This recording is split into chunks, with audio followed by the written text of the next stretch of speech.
music kaMaskandi nathi asifisa vele ukufana nobhuti bethu nobaba bethu sasazi ukuthi icareer yethu kufanele ifane nabo yabo sifanele sisebenze egoli abanye abafowethu ngiyakhumbula nje ukuthi babeyeka ngisho izikole emakhaya bethi ngiyosebenza egoli ngoba ngifuna ukufana nobaba omncane angithi yabo so sikhule kanjalo ke lesikhathi ubaba omncane buye egoli edlala uMaskandi ngoba uyi role model yamvele ngizogcina nami senguthanda uMaskandi ukube babebuya bedlala igospel maybe ngabe sicula igospel so uba bedlala iMaskandi endlini ekhaya owedlala uMaskandi kakhulu ekhaya mina obhuti bami nomalume kakhulukazi omalume ebebedlala uMaskandi ngoba ubaba bedlala R&B oDopic Rain or UB40 or something bekuyimpantsulu baba yeah and uyayikhumbula ingoma the first song owayibhala ngiyayikhumbula what was it and yafika kanjani kuwe first song kwakwenzekeni I mean you know some people write a song because inhliziyo ibhlungu khona intombi phula inhliziyo yakho omunye ingoma imfikele ngobulambili ngoba ubona isimo mhlawumbe ukufa yes the first song you wrote what was it and how did it come to you what was happening to you ngiyakhumbula ukuthi ngiqala ukufunda ukuqopha ingoma sasilusa inkomo nezinsizwe silosana zemakhaya inkomo kunomhlambi wezinkomo umhlambi oyinkomo zinkomo eziningi isuke esedlelweni zidla utshani uyabo lezi nibona lapha kuyi long life ngaphandle thina sibona life so ke mangibuka inkomo like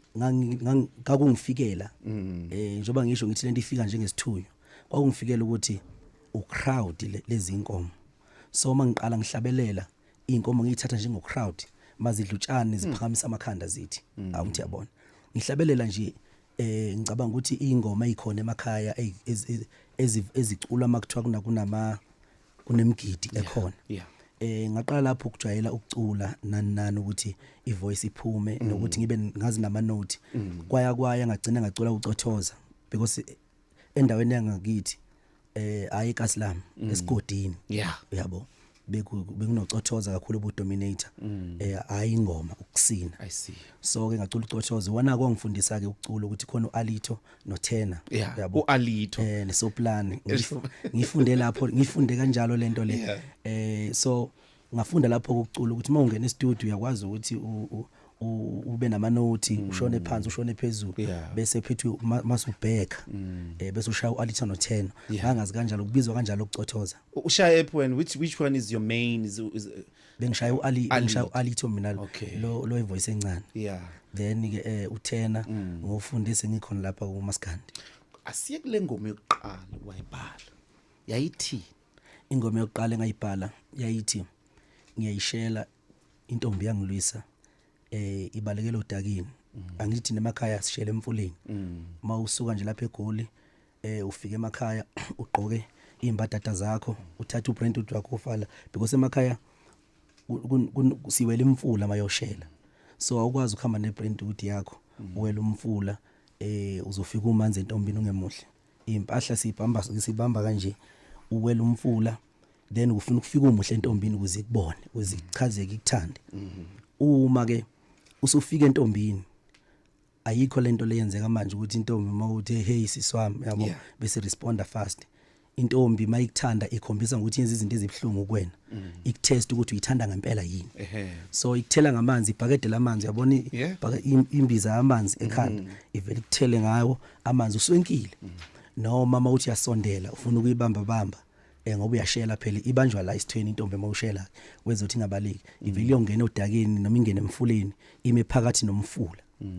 obvious mawuswenkile ngeke ungene phakathi nomfula ngithi yabo kodwa mawukuthi uyayithanda uzogumula noma ufinqa ibhlungu ungene phakathi nomfula uyayishela khona iyona indlela abathesta ngayo ukuthi uyimisele kangakanani so ke lengoma eyisuka lapho ke ukuthi ke usayikhumbula le ntombi intombi ngizakwenza ukuthi uyibhale le ngoma ngisayikhumbula iduku lami lokuqala intombi nje iyitshitshe ngalishayayo ngalishaya ngisethi ekwini kwasho uphuthe emahostela lapha eGoli kobuya futhi ko George Gogh ko Denver usho uphuthe empohlweni lapha sidiscussa nje ngami uyabo ngangisethekweni ngaleso sikhathi If you've just joined us, Bantwana Benkosi, we're with the King of Maskandi here on Power Talk on Power 987 Mtandeni. And we're having a conversation. If you want to join in, 0861987000. You want to ask any question or speak to us about the impact of his music and his sound in your own life, please do write to us. You were part of a group in the beginning of Maskandi, a group yoqala, quite very impactful as well. Are you able to tell us the impact yokusebenza inside a musical group and then becoming a single artist, solo artist?